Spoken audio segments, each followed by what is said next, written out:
name is Lance Gatling. I'm the head of the U.S. Embassy Tokyo Judo Dojo, where we sit today. 40-mat room. It's the same size as Kano Shihan's original Kodokan, purpose-built Kodokan, where they developed most of the techniques of judo. Today is Saturday, May the 13th, and I'm joined by two friends who are going to introduce themselves now. Hello, my name is Michael Reinhardt. I'm 37 years old, living in Japan for now around about 10 years and studying Katori, shinto-ryu and Chikubujima-ryu, bojutsu. Hi everyone, my name is Sandro. I'm from Italy. I'm 37 years old as well, and I've been living in Japan for 12 years. I mainly study Italy-Tennen Rishin-ryu, which is an old swordsmanship school, Japanese sport, and modern Kendo and Brazilian Jiu-Jitsu and Judo as well. I'm Lance Gatling. I came here in 1986 and I was a member of this dojo since 1990. My sensei died 7 years ago and I took over the dojo to keep it going. It's one of the oldest judo dojos in Tokyo, established in 1959 with a bunch of students that actually had studied under my sensei from the mid-1940s after World War II. Today we've been asked to address martial arts tourism in Japan. We're reprising a panel discussion we had at the Hiden offices. It's been 9 years ago. It's hard to believe. But we've been asked to look at how martial arts tourism is taken in Japan and what we think about all of that. So what has changed over the past 9 years? First of all, I became a father. That's a very big change. But besides that, training continued as usual. We had thankfully now it's hopefully over, the COVID-19 pandemic, which had of course a big impact on our dojo because many of our foreign students were not able to get into the country. Now, from this year onwards, again, more and more people are coming back to the country, and we are very happy, basically, that our foreign students can also attend classes in Japan. Sandro? Yeah, I mean, my experience is similar to Michael, actually. I became a father as well in this 9 years, and I mean, compared to when I came back to Japan 12 years ago, our school has grown exponentially, especially in terms of numbers of foreign students. Of course, as you say, Corona stopped everything a bit, but right now the foreign tourists are allowed to come into Japan. We've seen at least 5 or 6 new students from US, Argentina, Spain, UK joining the school in the past 6 or 5 months. 600 months, yeah. Well, that's excellent. Let me tell you that the COVID for judo was disastrous. For the first time since probably the early 1930s or so, there were fewer than 200,000 registered judoka in Japan. And to put that in perspective, France, with 1/3 of the population of Japan, has about 800,000 registered judoka. So it was a financial disaster, it was an organizational disaster, and we had to start from zero and literally came in here. I closed the door in February and 2.5 years later opened the door and found the dues for the previous month. We started from zero. We had nobody that had any experience. I had to bring in people from the outside. The embassy has worked with me. But it's been a huge issue for judo because many of the membership associations come from people that want to compete, and there were no competitions for 3 years. So there's this huge gap in funding and number of people. So for getting Budo Tourism is just the very experience of judo, probably Aikido is much the same way, because there was no way to do it without being very close, and everybody was infected. I normally get 2 or 3 influenzas and colds a year from wrestling with the children. So you can imagine what something as infectious as COVID would like. One thing that has happened, and it started just before COVID, is the outbreak of, or the emergence of commercial companies that are trying to sell Budo tours. Have you seen any of those? In Japan, not much. But this is something new. It's a piece of information I didn't have. I think right before COVID, there were a couple of tours organized to Aizu Wakamatsu, I think, as a kind of Budo tourism. Okay. But personally, I don't know about any actual like tourism company or travel company which went in that direction, to be honest. Well, there are a couple that I've spotted in preparation for this. There's one called Japan Budo Experience, and they break the entire country down by area. You can click on it, and then they have somehow associated themselves with small dojos or other, museums or whatever, and they're trying to build up a clientele there. The one that I thought is very interesting is a gentleman, foreigner, I'm not sure what nationality it is, Alex Bradshaw, who lives in Kagoshima. And he is a Jigen-ryu Kenjitsu practitioner, and they have a beautiful website. He and his wife and some friends have developed this website, and they're positively marketing Jigen-ryu experiences in part to support their historic headquarters, which is in downtown Kagoshima and must be very expensive to maintain. But it's I'm not sure that the Japanese government in itself has ever followed up on their notion of cool Japan.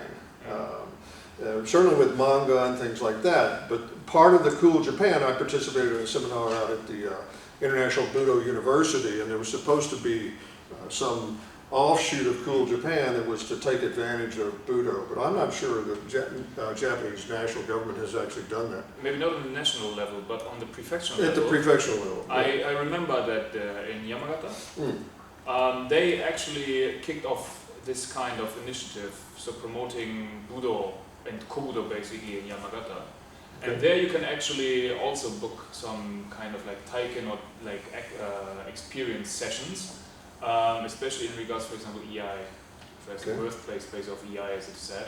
So you have they have the shrine there in the city, and then they have the dojo next door, and then they invite teachers basically, and then you can participate in an experience session there. Okay. That's what It'll be interesting to see how these develop as time goes on, because people clearly have money, and a lot of people want to come. We live in a pretty high tourist area. An area frequented by tourists, and certainly the numbers are tremendous now. Also, for the first time in its history, the Tokyo Judo Federation brought in two foreigners, two non-Japanese. I'm on the planning committee as a board member, and my charter is to look for chances for international exchanges.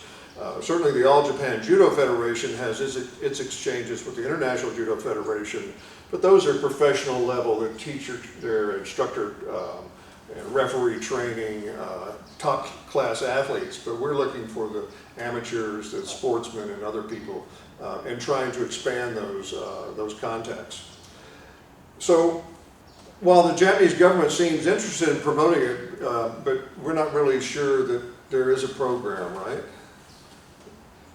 I haven't seen it, yeah. Well, and we would probably know it, I mean. Well, I heard, for example, rumors that there are some people trying to promote a museum actually devoted to Japanese martial arts. But this is probably like still in the early stages apparently, and nothing official. So I think having something like this, for example, we have for Nihonto, right? For Japanese swords, we have a museum, right? We have the one in Sumida, right? Right, the fantastic one, right? Yeah. So if this would, for example, be tackled by the Japanese government, say we go and show Japanese Budo history from the, Kamakura Heian Jidai onwards until nowadays, and we can involve everything. We can go into Koryu, we can go into Gendai Budo, right? So we have everything for everyone basically in one place. This would be, I think, a very good opportunity to promote, or have a starting point for promoting Budo and tourism. Yeah.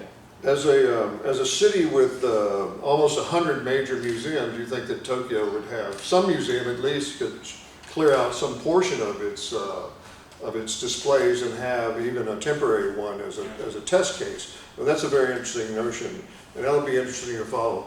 And I wondered somehow if Hiden or some other organization could have a roundtable of the major martial arts organizations like the All Japan Judo Federation, All Japan Kendo Federation, the Yoshinkan, Aikikai, bring them together and talk about this problem and what each organization could contribute to this.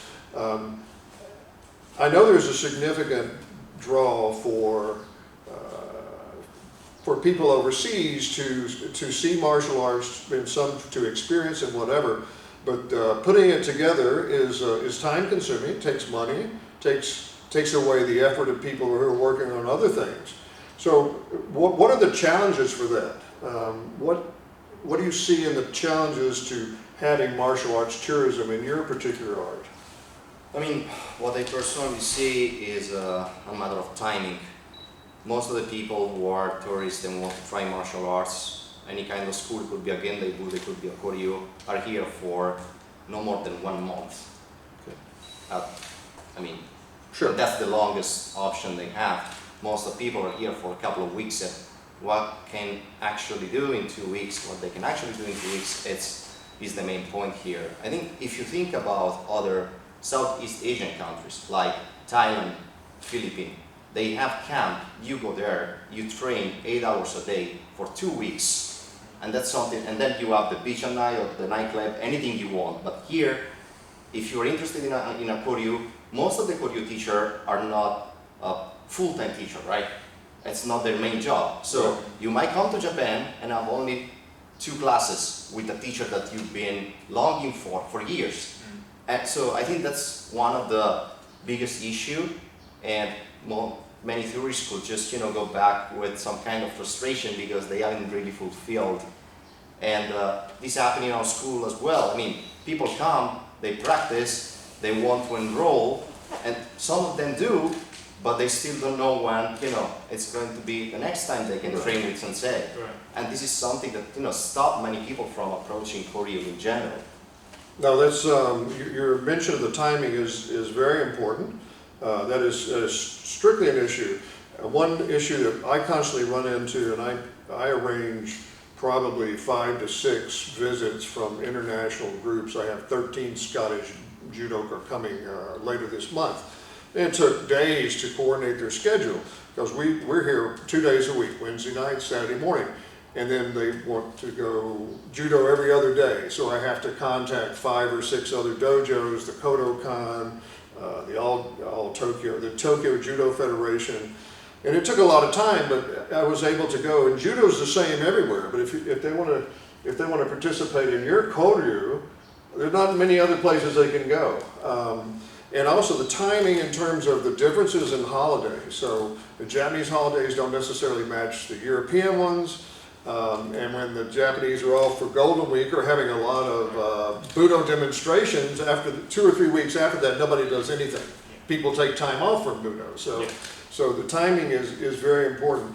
And your mention of being able to go to Southeast Asia and pay someone to go into a kickboxing camp and be in the camp, well, your money goes a long ways in Thailand. It doesn't necessarily work that way here. One thing that I've seen as a challenge, and I don't know if it's a challenge for the Kenjitsu folks, but for judo, many foreign travel insurance companies see judo as a highly dangerous sport. I think they're right. It's you never know how they train. Right over on that mat, I had a $14,000 knee surgery after 10 seconds with a Marine who is twice my size. So it is in fact very expensive. These injuries can be very expensive.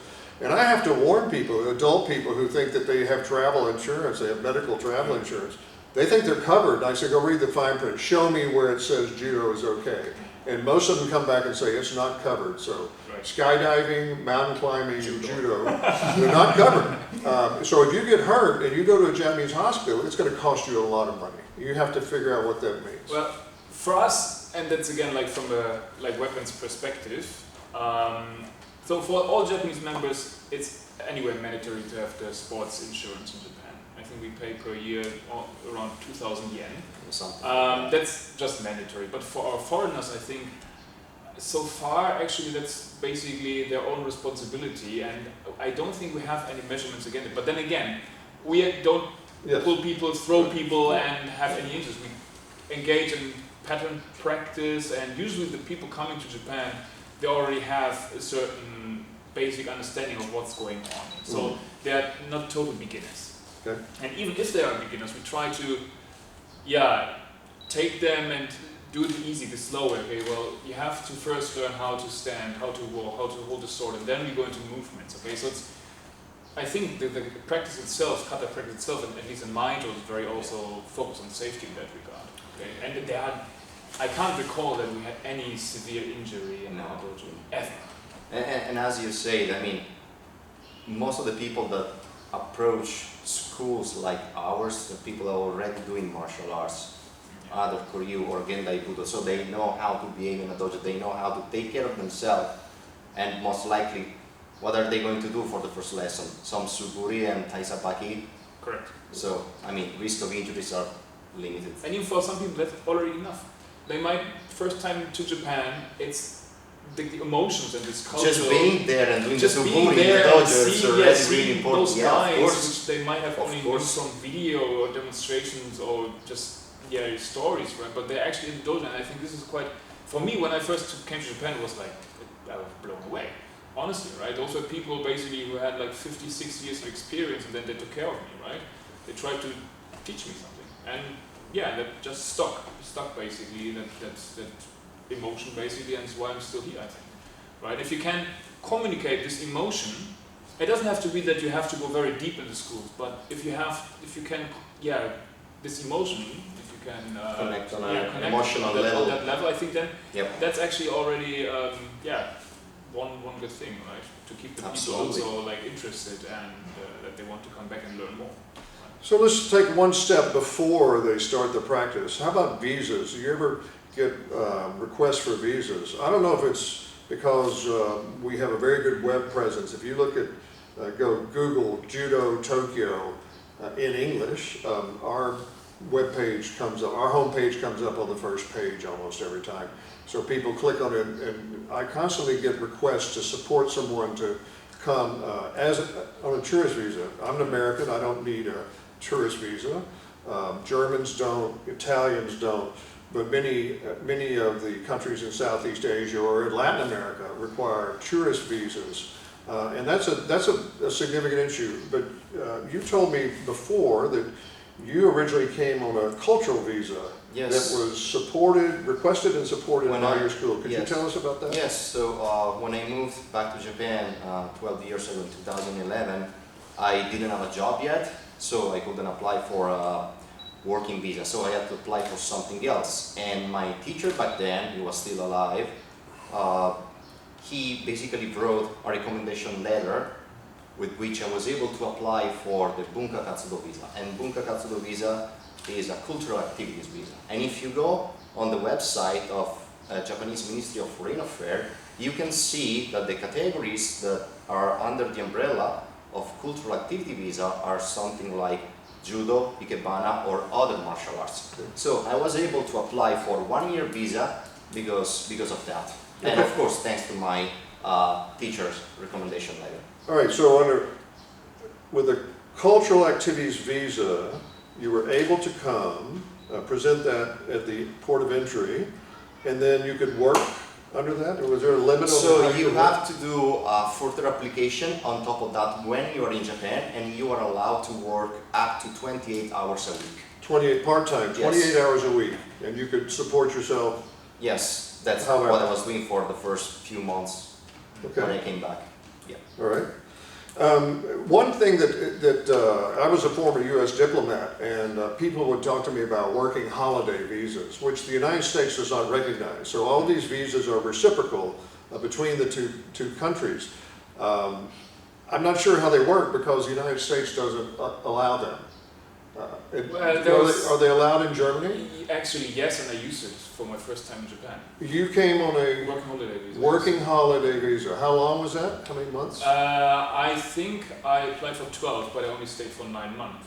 So You were given a 12-month visa. I think so. But yes. Okay. I think so, yes. So Right. and it was fairly easy actually. Of course, I had to have some kind of social activity I wanted to do in Japan, and I had basically the contact to kindergarten, where I was going to work and like low pay, and but they provided like the housing basically.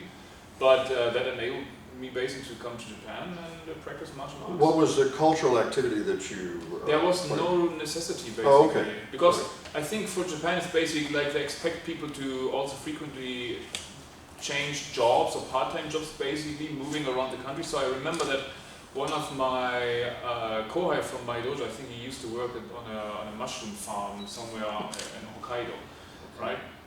But the initial purpose was to come to Japan to study the martial arts. Okay, and that was for me at that time the easiest way, basically. Okay. Is there anything else about any other challenges that you can think of? We've got timing, money, visas. Language. Language. What do you do about language? Study. Study. Got to study. Well, in my dojo, it's basically that from way before there were a lot of foreigners already coming to Japan, so 30, 40 years ago. Okay. Which doesn't mean that people in dojo actually speak Japanese. Still, if you're out of in the dojo, basically you probably won't need English, or people are not speaking English at all, right? So Japanese is probably fine. But outside the dojo, if you want to live in Japan for a while and you want to go about your day-to-day business, right, you have to have a certain level of understanding of the Japanese language. And of course, it will then also benefit you in your martial arts studies, because you will get a completely different access to what your teacher then, in the end, probably wants to teach you, right? Well, I've never lived outside of Tokyo. Well, I've lived in Yokohama, which is megapolis. I mean, it's part of the greater Tokyo. Right. But my impression is that it's easier to get along with no Japanese in Tokyo than it is in some place out in the country, some smaller city or whatever. Because I used to live for 6 months in Toyohashi in Aichi, Okay. and you knew basically all the foreigners. All right, so you've both been here for over 10 years. What sort of sightseeing spots would you suggest to a martial artist, someone with interest in Japanese martial arts that comes to Japan? What sort of place would you recommend them see? Well, I mean, there are countless places that if you are interested in martial arts or Japanese history, you should visit. We mentioned earlier the Japanese Wars Museum in Sumida. I think if you're interested in the samurai culture and in sportsmanship schools, that's probably something from our point of view perspective that you should definitely have a look at. I mean, and on top of that, there's many other places you can go. I mean, you can still go around Tokyo today and find this municipal, how do you call that? It's like, it's explanatory board or something like that. Monument or some exactly. historic site. Historic site explanation Yeah. board with, for example, if you go to where was it, the Meiji Jingu today, the Renpeikan dojo from one of the three biggest dojo of Edo sits there. Yasukuni Shrine. The Yasukuni Shrine, yeah. Oh, right. Yeah. So, and when you go around the city, and of course, you need to have some degree of knowledge about the history, but when you see those, I mean, it's something really, really beautiful. Okay. Well, it all depends what kind of interest do you have in Japanese martial arts. There are those who come, they study Aikido, so they would maybe learn about Aikido or the history of Aikido or Judo. For me, it's all about the schools I study and classical martial arts, especially swordsmanship. Yes. So what I usually do when friends are coming from abroad and they want to see something, what I usually do is I rent a car, I go with them to Katori Shrine, because Katori has a very deep connection to martial arts. So I show them around Katori Shrine, I explain the history, we visit the grave of the founder of Katori Shinto-ryu, right? Then usually we go also to Kashima Shrine, because it's very close, right? So same thing, martial arts background, we go and visit the grave of Tsukara Bokuden. And actually I did the same thing with a friend from the US just like 4 weeks ago, right? So on the way back, we then stopped by at the Narita-san, right? The big temple in Narita, and there, for example, is the grave of the Italy-Tennen founder, right? So basically, for the Kenjitsu nerd, basically greater Tokyo area, there are a lot of things people can see, but sometimes they're just not aware of it, because information, especially in English, is not available, right? And what I like is, I always try to connect with the past. So for me, especially old dojo are very, very nice. Yes. And there, for example, in Kyoto, the Budojapan, for example, right? But also the second one, basically, up the hill, basically, is also a fantastic spot, right? And it's historically irrelevant, right? And you have those tiny places, those old places all across the country. It's just a matter of how to get there, because, again, countryside, right? So transportation might not be easy. Yes. You have to maybe make an appointment in advance, and the people owning those dojo, for example, they can't speak English, so you have to have someone who can assist you, right, and guide you a bit. You've been researching dojo for some years now. Correct. How many have you visited now? 25, something. 20, like 25? that. Yeah. Maybe. Original dojos. The original You're yes. finding your own. So my main interest is like really like old dojos or old buildings, which are either still being used or are still standing and not being used. Well, I'm not aware of a central website or reference book that shows Budo-related sites. Yeah. I mean, certainly each art will put on their website, Correct. you know, the origin dojo or the grave of the founder or the keifu or the lineage or something like that. But I'm not aware of a central one. Maybe that's a business opportunity for someone. The book is in the making. So my research I will put onto paper at one time. But because there's still so much out, and people they're not aware of this.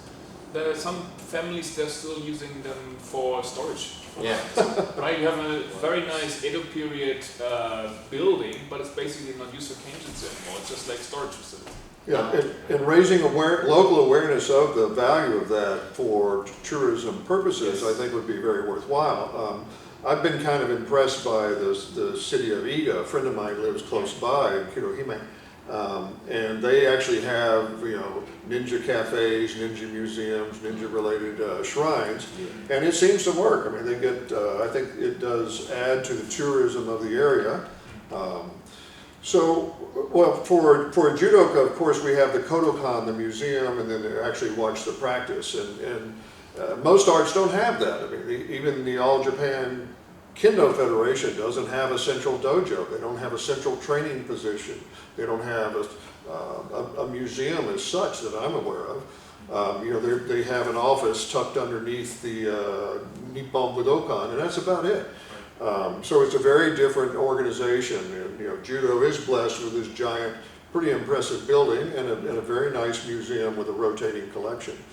We mentioned the Sword Museum, Sumo, which is out at Sumida, but it's very near to Ryogoku, to the Sumo Museum and the Ryogoku Sumo competition hall. I never use the words in English. And so that's often interesting to people. And there's some other, the Tokyo Cultural Museum, which is a fantastic building. It's been under renovation for a long time, but that's really something else. If you can find the right time, the Nippon Budokan or the Tokyo Budokan having their competitions, or even a practice where someone can go and see, the Gakko, Budo Gakko, the school that was developed for primarily for children, but they have multiple practices going on. I think once a week you can just go in and have free practice of Kendo, Judo.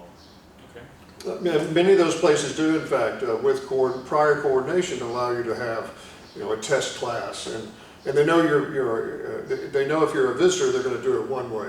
If you're a student that might come and stay with them, they're going to change it up, and that's more.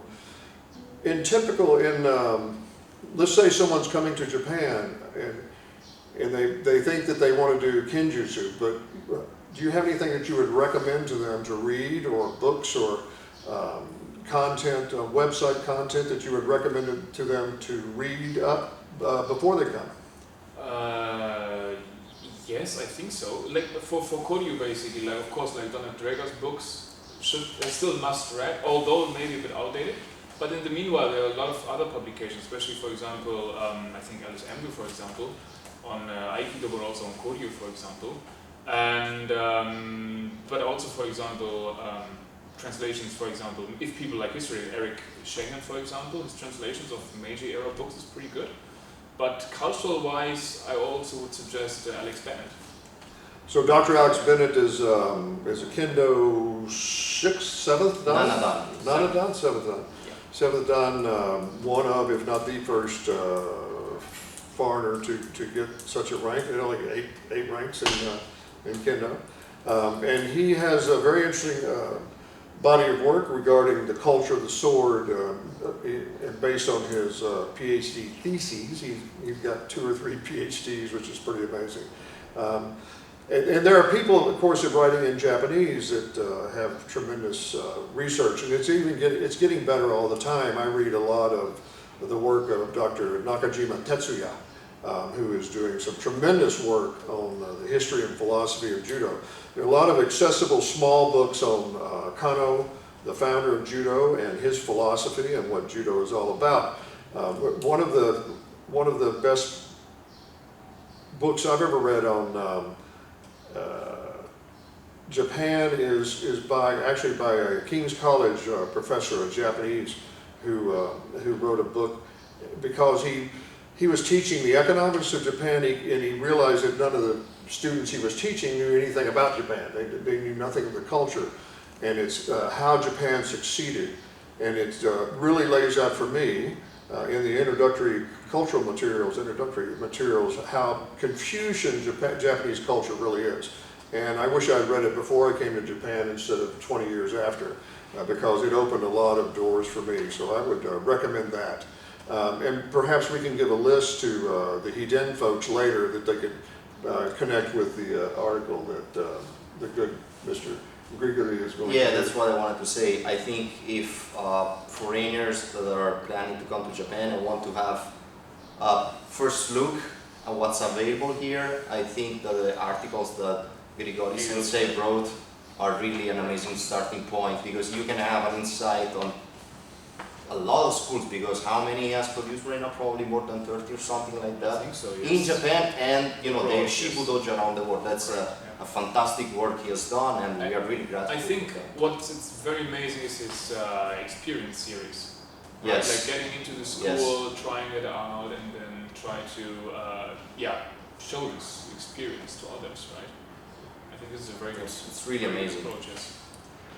So if we were to look to the future, what other topics could we add to our discussion? If we were going to start today to continue this exploration of Budo tourism in Japan, one of the issues that I find frustrating as I try to organize trips for or some kind of activity for Budo tourists, whether it's a visiting judoka who's here on business and he wants to practice judo. One of the issues is having a central clearinghouse for Budo activities. And the web Hiden and has an events page. It's a great platform to start with. But I look at it and I think there should be a lot more in there. There should be more activities throughout Japan. The question, of course, is how do you get people accustomed to sending the information is. I looked at the magazine PIA, which predates the internet, really. PIA, it was an astonishing capability, and you could just buy it every month and look through all these things, and it just stack after stack of activities, from concerts to training sessions to whatever. But they had organized it so that they got their customers, because the customers were advertising, the customers were buying, and PIA made its money by putting the two together and selling tickets to the people that are interested in finding these things. So in this day and age, if you semi-automate that, then there should be a pretty easy way to do it and increase the level of content. And maybe there's a way to look, because now I have to go, it always confuses me, the Nippon Budokan doesn't have a single page where it advertises Budo activities in the Nippon Budokan. You have to go to each organization. That's, if the Aikikai is going to have an event, the Nippon Budokan doesn't necessarily advertise that. And I always was confused about that. So you have to go to a lot of different places to try to pull that together. So maybe there's a way to research how to get those together and make it easier for people to find. I think everybody's in their own little stovepipe and having a good time. Also, how do you increase foreign usage of such assets as the web Hiden events page. How do you advertise that? How do you link those to foreign advertisers? And I don't know how to do any of that, so it's easy for me to have the suggestion. In preparation for this, we talked a couple of minutes about the notion of practice versus experience. And in Japanese it comes out as keiko versus keiken. Does that make sense to you? Is there a difference in that? So you have someone who has some basis in martial arts that comes in and they want to, or a basis in your school, and they want to practice, so they can slot in fairly well. Right. So what do you do with someone who comes in and has no experience, either in your school or even in Kenjitsu or Budo at all? How do you deal with someone like that? That's a very good question actually, because we usually only get people who have already background in our school. Okay. So we rarely get requests where completely school external, non-Budo people try to experience. When they try to, or when they have the motivation to join the school, so they do kengaku, right? They come to the dojo, they watch class, they have a chat with the teacher, with some of the senpai, and then basically at the end of the class we hand them the documents, okay, the Nyumon basically, the paperwork basically, and then they can decide whether or not they would like to join or not. That's the usual approach. Still, I'm not sure when this started, but we are actually offering certain like Taiken classes, so experience classes, Okay. but those are not during regular class hours. So this is completely separate, more or less on the weekdays basically, and it's basically like a day event as far as I've never seen them. I only heard reports basically, but so far no foreigners I think came, only Japanese people. But also, of course, because it just started, right, because of the pandemic. But this is something, at least, we do offer, yes. So they will get an introduction to the school, we demonstrate some techniques, and then we show them how to basically put on the clothes, hold the sword, and then they go through some easy exercises, basically some suburi, and then maybe like one of the first kata, for example. When you say a day, you mean like 4 hours or 8 hours? I think or it's like morning 2 hours. Couple of sessions. And a couple of sessions, like they have a morning session, afternoon session with some breaks in between. But I don't know, maybe a total 5 to 6 hours. Maybe. So what's the objective? Is it to familiarize people with the school, or to build goodwill, or to... I think it's just to give them like an impression. Okay, if people are interested in the school and they are not, maybe they can't join because they're not living in Japan, but they still want to experience, or they have an interest in the school. So I think that's the main purpose, basically. That's a very interesting, I don't know if it's an experiment, it's a very interesting program. But it's not only unique for our school, because when I came to Japan, I had an interest, I wanted to look at the Shunpukan dojo. So from Nagoya they had a Shibu, so a branch dojo in Kamakura.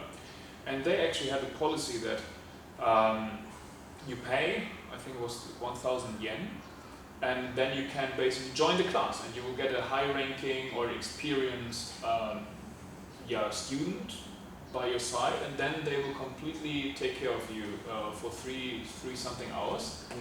And so that was fantastic. Of course I had already some experience in martial arts, Mm-hmm. so it was probably easier to work with me, but it was fantastic. And it was absolutely common apparently, right? I mean, they had this huge, of course, like also the place was like the gymnasium basically was a taikukan, it was huge basically, it had, I don't know, 20-25 students.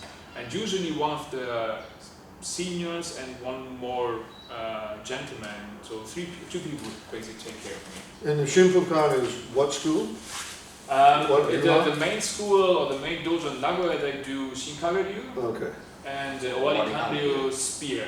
Oh, okay. And that's why I got interested, and I sent them an email asked for this because they were advertising it on their blog basically and say, well, if you would like to try it out, please send us an email and then we will figure out the details, and then that's how it happened. And then one day I would take the train down to Kamakura and then would join for their classes. There was absolutely no... Well, this sounds like an organization that is interested in building up and bringing in new people. One of the real issues we have with judo is you must know how to fall in order to do judo safely. Yes. And learning how to fall takes a lot of time, and it's not very pleasant. So you're very limited in what you can actually experience without the ability to fall. In some ways, it's easier for us to introduce Jujutsu with joint locks and such because you don't have to take an immediate fall, but some people just can't tolerate joint locks. So they're just, they have no experience with it, and it can be pretty unpleasant too if applied incorrectly. Do you have any notions along those lines? Yeah, well, I have to say that the main difference between Taiken and Keiko is based on nationality. Taiken, from at least what I can see, is mostly Japanese people. They come to the dojo like 3, 4, 5 times before deciding to join the school, and some of them even don't. Some of them just come, they practice for I think 1 month, and then they say, you know what, this is not really for me, and they disappear. But every time that we got either a foreign student living in Japan or somebody from abroad visiting Japan, they already know exactly what they want to do. And most of them is like, we want to join the school. We just had, you know, a guy from Argentina that moved to Japan and joined immediately. 2 weeks ago we have an American PhD student at Tokyo University who enrolled the school in the first lesson. So, and basically people approach us after researching about the school. It's like, okay, I want to do this. I already know what I'm expecting the school to teach me, and I'm okay with that. While Japanese people, you know, they try because the school is always there. Maybe I'm not joining this year, maybe I'm coming back in a couple of years, I don't know. While I think that foreigners, they don't really know how long they're going to stay in Japan, so they want to maximize the window of opportunity. That's interesting. But someone can come and practice any number of times before formally joining the school. So usually, I've seen that my sensei allows them to practice at least 3 or 4 times, and then, you know, ask them to join. You mentioned culture. We come from 3 different cultures. Is there a difference in the culture of people that come for Budo tourism?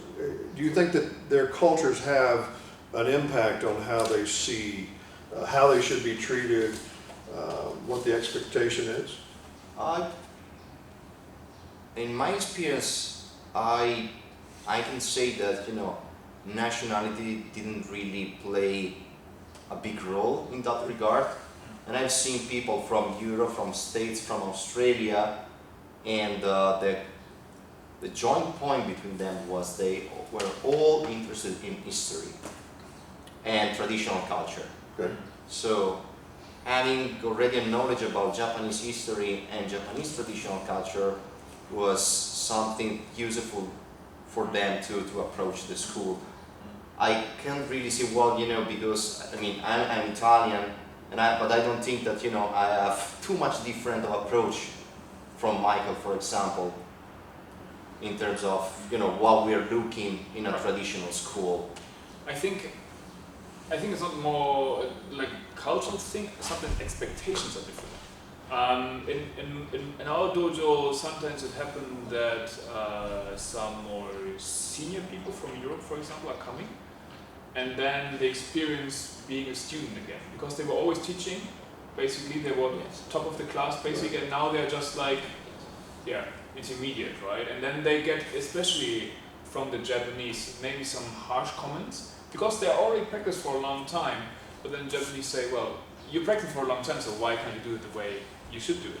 right? And that's where people get frustrated sometimes. Yeah. Okay, but usually those people they get the input, they go back to the country, and if they come back next year, then they're basically okay. Well, we know what's going on. Shinto-ryu is the most popular school in the world, so you can expect something like that to happen. It is? I'm not sure. Well, I mean, I hope not, but I think in Koryu probably.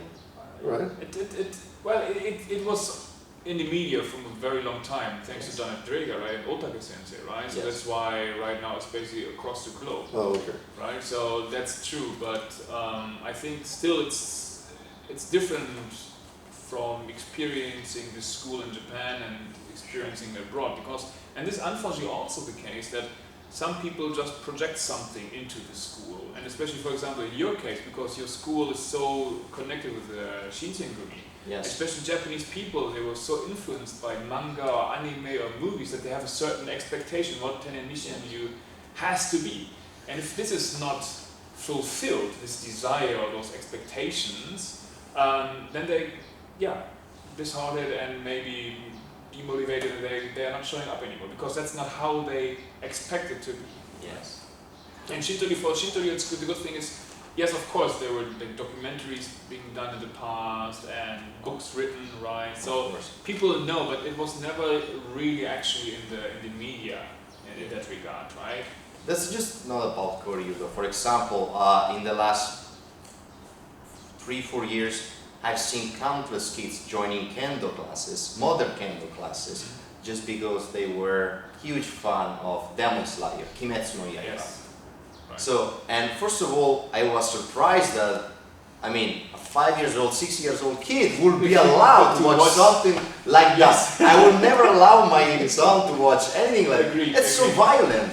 Right. I mean, it's like, okay, well, But you know. they watch it with their parents. Right, this is also something which I just don't get it, right? I mean, they have maybe a different approach to violence or to anime, or they don't consider it violent. Yeah. But in the end, like, if the it kids, is violent. Yeah, but if the kids, That is culture in and of itself. What you allow your children to see, how you allow them to interact with available media. Can they access this on the internet?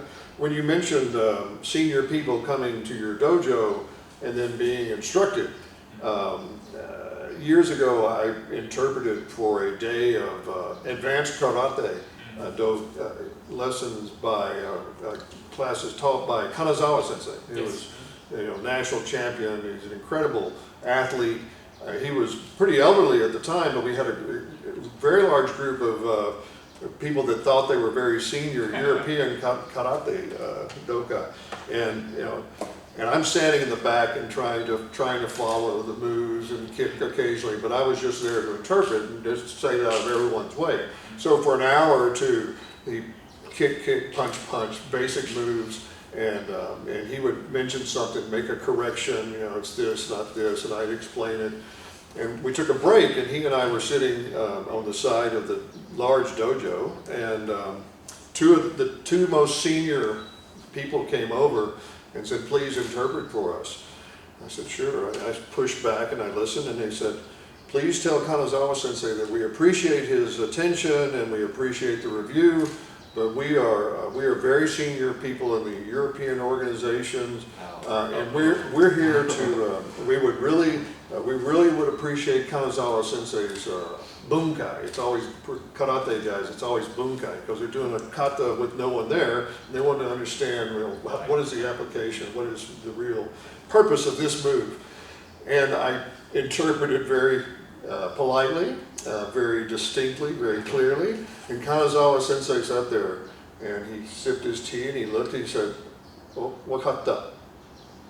We finished the break, and we went back out, and for another hour and a half, punch, kick. And without saying it, he was saying, you need to work on the basics before we get to this. The last 30 minutes was a very interesting bunkai that was difficult to interpret because he was so complex and so thorough.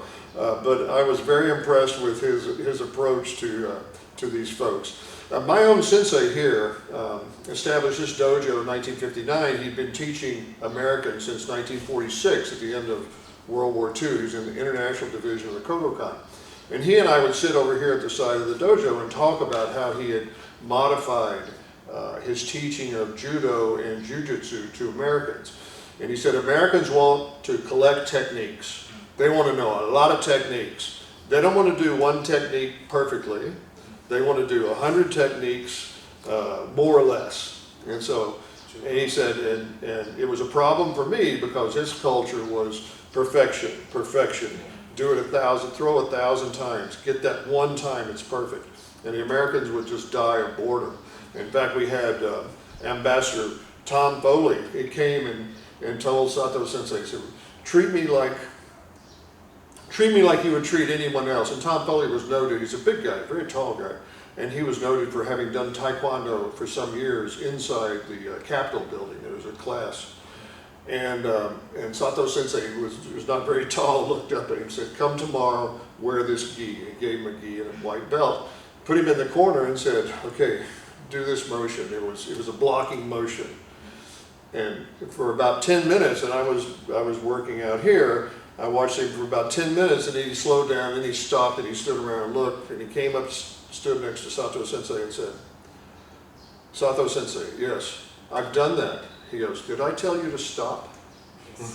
He never came back. So so he was going to establish the culture. This culture is my culture. He would if he'd have stayed, he would have modified it to teach him many techniques. But he was testing him, and he failed the test. So it was very interesting to me. So our course here is an introductory course. We don't expect in the time most of our diplomat students are they're here for 2 to 3 years. And that's it. They may never do it again. Some number go on and do practice judo around the world. We're very proud and happy to have those. But most say, hey, this is a very good experience, and they just won't do it again. So that is part of the culture, and we try to make accommodations. But it's difficult in a more traditional setting to make those accommodations.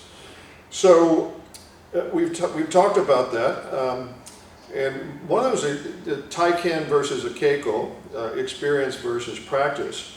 One thing that I've seen is that the expectation is someone comes and I paid money, and therefore I get access to the Shihan, the Soke. I paid money, so I want him to teach me. But yet they could be taught by the much lower ranking people. How do you deal with that? How do you keep people from being disappointed? Well, first, I think in our dojo, because it's a very small dojo, usually sensei is always there, and sensei teaches everyone, so even the beginners, right? I think for our Taiken class, I think maybe his son is actually doing it, okay. Just because sensei is already quite old, and so he just probably gave it also in kind of like trying to pass on the tradition also to his son, basically. So that's probably how they manage it right now. Okay. But the problem we have sometimes is again like expectations, and they come here and what you said, for example, some people are only interested in the higher techniques or bunkai, for example. And in our dojo, it's not the case because everyone starts with the basics. Everyone. So people with 60 years of experience, people with 6 days of experience. They all do the same Suburi, Kamai, the first 20 to 25 minutes, and afterwards it's going to the more detailed practice, each depending on the level. Okay. Is there a similar process in your school? I think we've been blessed enough with people who were really humble when I approached the school, and they never complain about, what kind of instruction they were receiving, but as Michael mentioned, and most of the Korea was still small schools, so chances are that you will be trained directly by the head teacher, the Shihan or the Kaicho or Soke or whoever. So, but even if that's not the case, they were, and I'm just recalling what we were saying earlier, you were still happy, they were still happy to practice whatever they've been told to do, because for them it's such fantastic experience they've been longing for so long. So, I mean, no, we never had any kind of issue on that point of view. All right, good. We use a lot of instructors. I have 2 7th dans, 5th dan, a couple of 3rd dans. So we try to mix it up so everybody has access to an instructor. And I found that it's not in the culture of Budo men to ask for help, but I figured I needed a lot of help, and it makes the class work much better, I think, that we can assign people. And it changes all the time. Somebody gets interested in teaching a small group of advanced students, advanced techniques or something like that. So we've mentioned some of your research. You mentioned your dojo research, and you've physically visited 20-25 dojos and are collecting information on historic dojos. Are there any other areas of research that you're conducting? Yes, but maybe just because you mentioned something regarding different levels of help you receive in the dojo. Okay. I think one point which is very important, and this might actually be an issue for many modern dojos, to get basically to have this kind of variety and continuity while teaching. You have basically a teacher who might be very old, and then you have maybe the generation who might be just below him, right? So 70s, right? And then in our case, for example, then for the next 20 years we have none. Okay, so we have a gap between an age gap, right? Yeah. So what my teacher started basically is that he tries to encourage the more younger generation. Okay, so people with I think maybe 20 years of experience to more actively teach. So get into the teaching methodology basically. Okay, so how to teach basically, that in the future the dojo is safe. Because you never know what happens. You mean safe, it's going to continue? Continue, right. Because you never know what happens, sure. Right? And I know of classical schools, they lost their head teachers actually within 2 years. So the two most senior people within 2 years. Okay, and of course this is dangerous for classical tradition, right? So I think this is in our modern society, when we practice, this is I think one of the biggest fears, right, we have, and challenges we face. And of course, just to discuss this, the reason that it's important is, I believe, to set the expectation when people come of what's going to happen. You're not going to get one-on-one with the sensei. You're going to be in a group. You're going to be taught basics by this guy at this level, and then when you progress, it's a different matter. And one of the things that I think is an eye-opener to most foreigners coming in Japan to see how long it takes to get graded in a koryu, yes. How many years. And my historic research indicates that just simply wasn't the case. Right. That when a samurai came of age in his 14th spring, he was expected to have many of these schools, some sort of certificate, not a certificate of mastery or complete Menkyo Kaiden or anything like that, but some sort of level of expertise. Right. And I think just from a management standpoint, the daimyo was not about to allow people to go, it's going to be 10 years before these guys get any sort of certification. I think that's all post-war, and it's quite interesting to me as to how that developed. Yeah, and this is actually, sorry Sandro, but this is what Alice Endo, for example, said once. I mean, for him, like this Menkyo thing, this Menkyo Kaiden thing, look at it like a driver's license. I mean, you know the basics, right? You know how to properly drive without injuring others, right? But the more you drive, the more you practice, the better you get, the deeper you get, right? The more confident you get. And I think it's the same with martial arts. You get the basics, and your teacher basically acknowledges, okay, well, this person now studied, he knows what he's doing, he knows the basics, but now, in order to refine it, he has to go out and practice. Okay, and maybe also make other experiences with other martial arts schools, for example. Okay, and this is, I think, the classical way. And yeah, I think there were no, or maybe not the case, but that you have to practice 20 to 30 years in the past to get the Menkyo Kaiden, right? Okay, so we've covered a lot of areas, looking at other people, looking at how to engage Budo tourists and make them comfortable, set their expectations correctly, what they should expect, ways to come into Japan.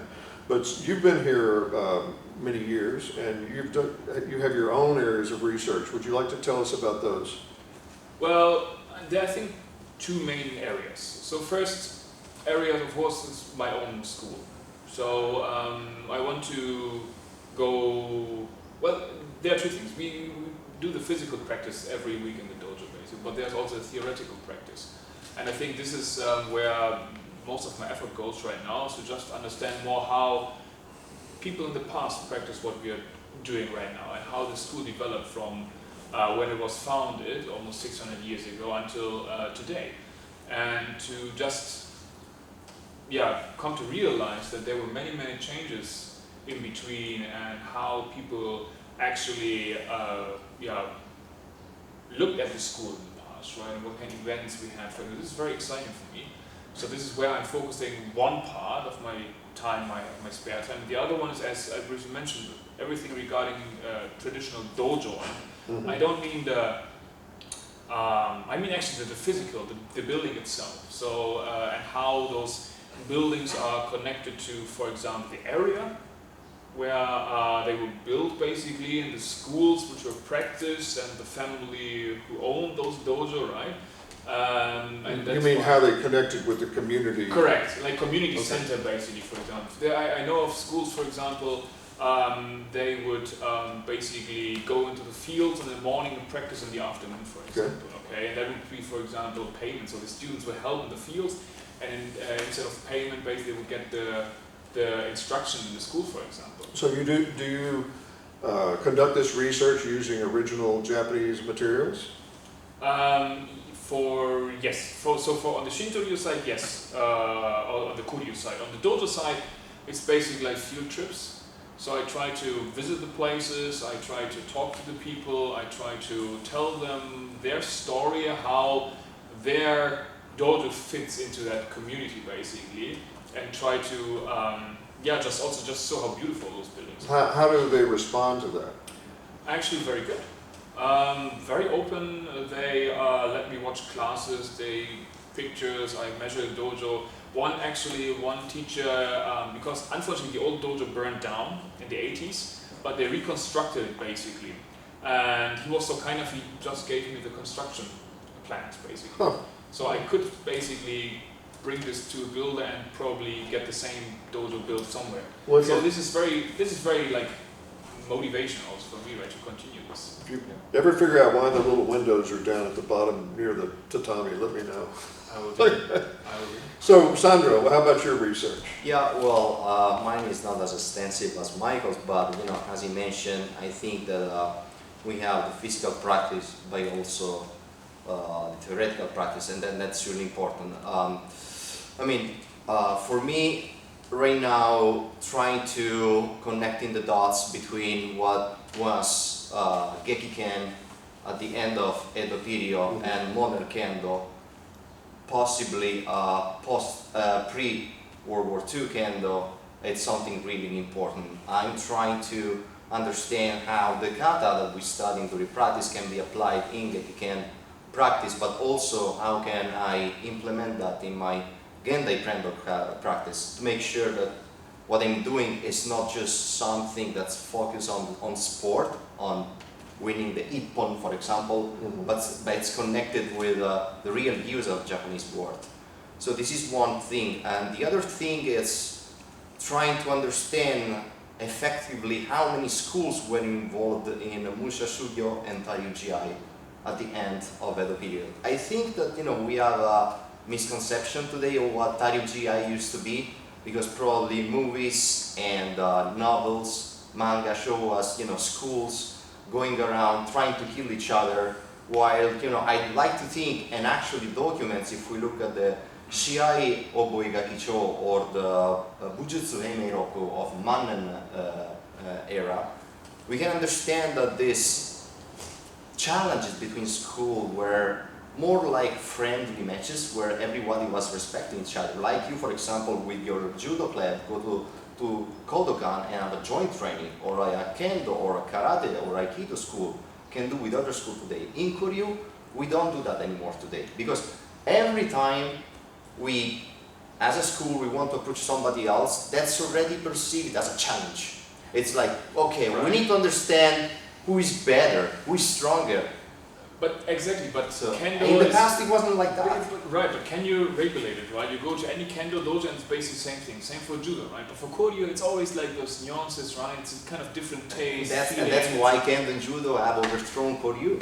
Well, this is very important. This is part and parcel of my study, and I know exactly what you're talking about. And that people had to get up and go to work the next day. They had to recover for their families, and there were dangerous aspects to it, certainly. But my study focuses around the life and times of Kano Shihan, who has been well examined as the founder of judo and as an educator. But has not been looked at as a politician and as a member of the upper house. He is incredibly active in many areas that have been completely overlooked by people that weren't interested in the politics of the time.